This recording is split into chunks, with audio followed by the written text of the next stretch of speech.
are here with Mike from Therevox, who is going to show us a unique and absolutely fascinating electronic music instrument. Hey Mike, how's it going? Good, how you doing, Nick? I'm doing just great. Good, so this is the Therevox. This is the ET-5, which is a successor to the ET-4, which we've sold the last 7 years.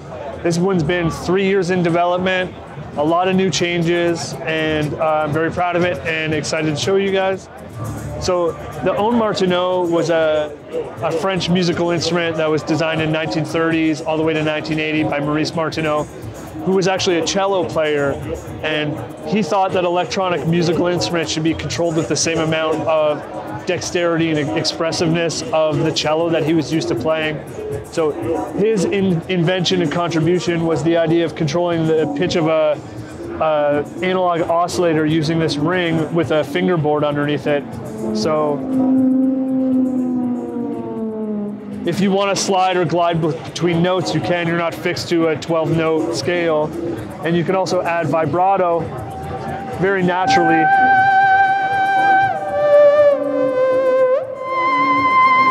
By just shaking your finger, which is a very natural way to add vibrato, unlike a pitch wheel or anything like that on a synthesizer. So about 10 years ago, when I fell in love with that as an idea, I developed that into my own analog synthesizer. The ET-5 does the 2 analog oscillators. It has a new vacuum tube saturation style circuit, so you can sort of overdrive it to get some gnarly sounds. It goes into a 3-pole analog filter with resonance. All of that's able to be controlled with the sliders off the patch panel. And then it goes into a new circuit, which is a spring reverb, and the spring reverb unit is actually built right inside the Therevox. So all the reverb that you're hearing is coming from the Therevox itself. It's not going through any effects pedals. It sounds so great, and that level of control is so beautiful. Tell our listeners where they can hear an Ondes Martenot, where it is that, what famous songs we've already heard. Sure, so its probably most famous piece is the Tarantula Symphony by Olivier Messiaen, and that features a single Ondes Martenot. But there's a lot of different stuff on it. There's actually, if you YouTube it, there's some good demonstrations of the instrument as well. So you can kind of do a bit of a deep dive into the instrument if you check that out. So the ET-5 adds a lot of new features like this patch panel that allows you to assign these new slider controls to any feature on the synthesizer. So right now this control is mapped to the filter cutoff.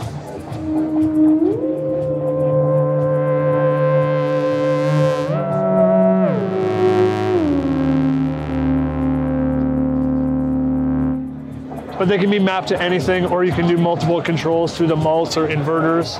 You can also use this to come in and out of Eurorack stuff as well.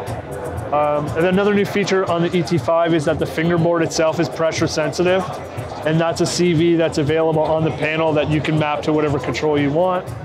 One of my favorite new features on the ET-5 is that the ring can be disconnected from the oscillator 2.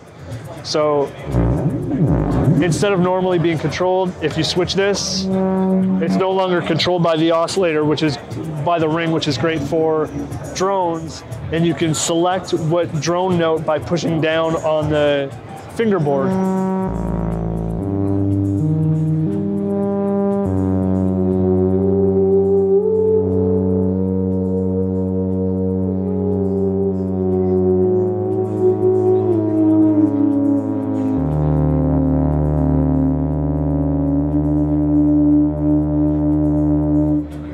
So that opens up a lot of new possibilities to sort of play accompaniment with yourself or do some really neat drone ambient stuff at the same time. One of my favorite parts of the ET-5 design that I'm very proud of is the fully integrated effects loop. This allows a guitar pedal to be inserted before the tube saturation and before the filter and the spring reverb, which is a real great place for alternate reverbs or delays or shimmer reverbs or distortions, because you can filter it and run it through the internal spring reverb. So there's a send and return, and we've left this nice spot open, which is perfect for an effect pedal. And I'm an effect pedal junkie myself as a guitarist. And one of the things that we wanted to add was actually a 9-volt power supply.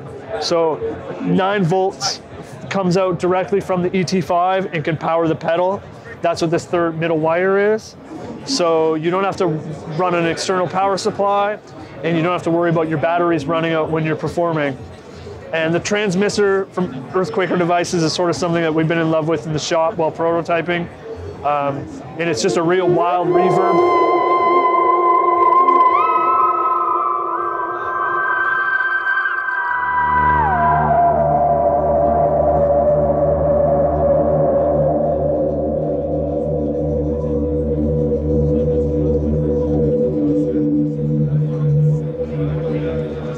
And we've been in a sort of a drone ambient soundtrack mood lately, so this instrument was sort of designed with that in mind. But depending on what you put in here, it's kind of sort of up to you. But definitely the integration is something we're very happy with. So Mike, this is an amazing looking instrument, and I understand that it's being made in very small batches. So let's say that somebody falls in love with it and wants to be able to order one from you. What can they expect? When we started the development of the instrument, which took 3 years, we were taking names for our waitlist at that time. So our waitlist started at about 36 months. We've shipped the first batch of these instruments out. Our waitlist is down to 24 months. We're working on the subsequent batches. We're hoping to get that down. But as of Knobcon right now, our waitlist is about 24 months, and you can get on that waitlist through Therevox.com with only a $400 deposit. Mike from Therevox, thank you so much and have a wonderful Knobcon. Well, thank you, Nick. It was nice meeting you. You as well.